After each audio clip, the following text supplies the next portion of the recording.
Israel is a nation on edge, a country where every decision made by its leaders reverberates through the lives of its citizens. Prime Minister Benjamin Netanyahu has once again thrust his country into the global spotlight, a place it often finds itself due to its complex geopolitical landscape. His decision to authorize a military strike against Iran has ignited a firestorm of debate, splitting public opinion not just within Israel but around the world. The move has sparked protests, heated discussions, and a wave of uncertainty. This was no surgical strike, no quiet operation shrouded in secrecy. It was a bold, loud, and unmistakable message sent to Iran and the international community. Netanyahu, known for his hawkish stance on Iran, defended the strike as a necessary measure to counter what he perceives as an existential threat. He spoke with conviction, emphasizing the dangers posed by Iran's nuclear ambitions. But his words have rung hollow for many, particularly those who see this latest act of aggression as a reckless gamble. Critics argue that the strike has only escalated tensions, putting Israeli lives at greater risk. Reports suggest that the damage inflicted was minimal, failing to significantly disrupt Iran's nuclear program. Analysts have pointed out that the strike may have been more symbolic than strategic, raising questions about its true effectiveness. As the dust settles and the world watches, one thing is clear: Netanyahu's gamble has come at a cost. The international community is now more divided, and the path to peace seems even more uncertain. The coming days will reveal whether this bold move will pay off, or if it will lead to further instability in an already volatile region.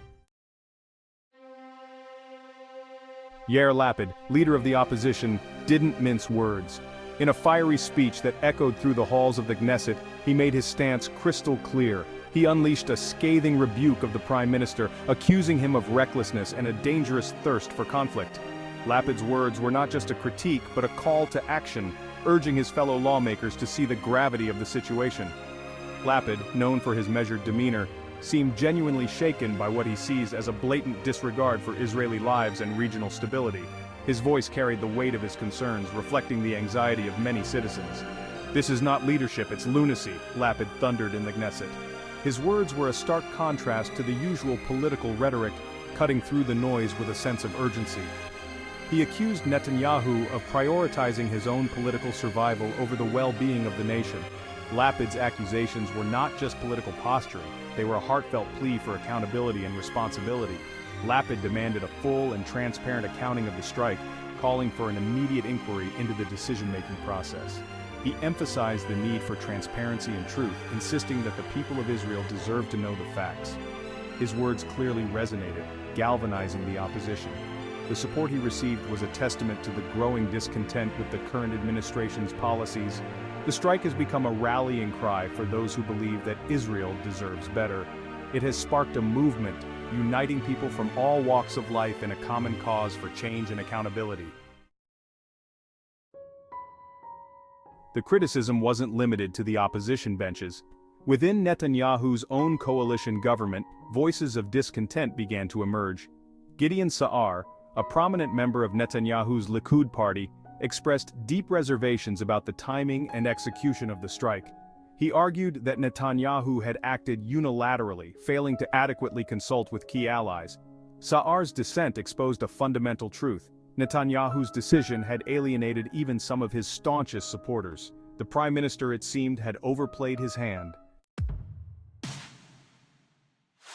Avigdor Lieberman, the firebrand politician and former defense minister, is not known for his subtlety.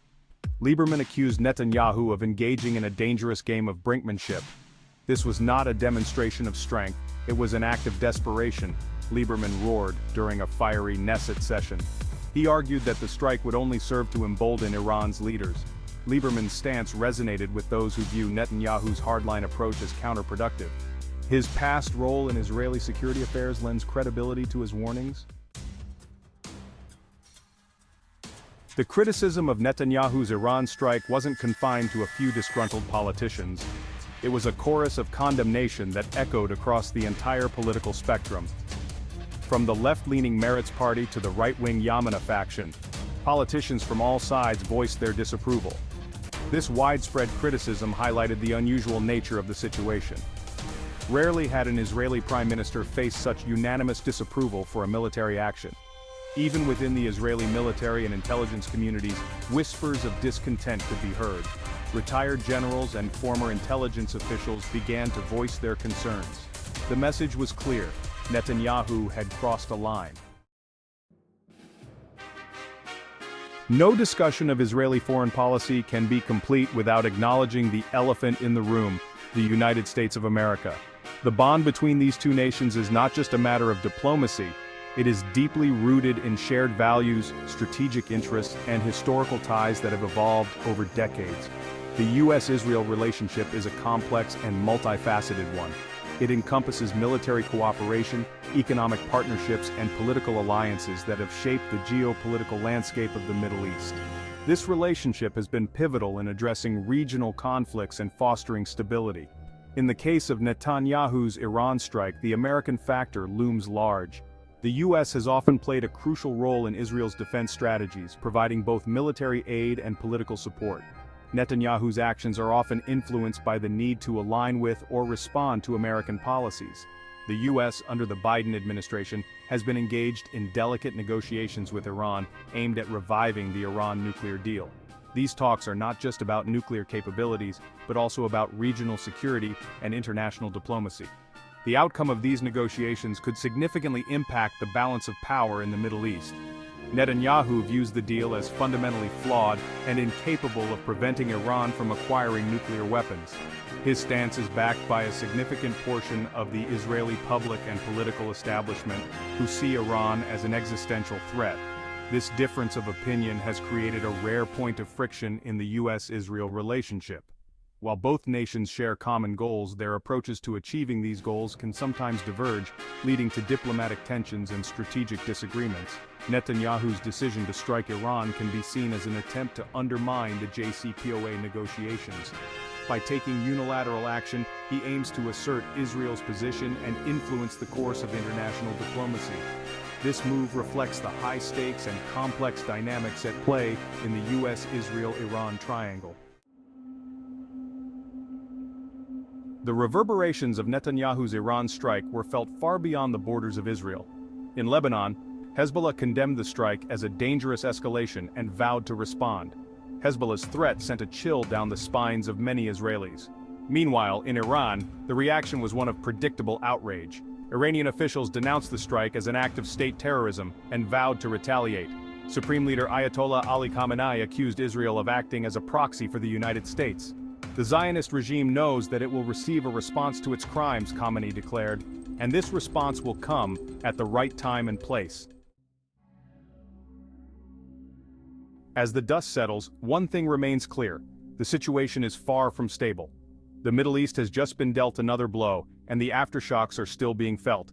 In the immediate aftermath of the strike, information remained scarce and often contradictory.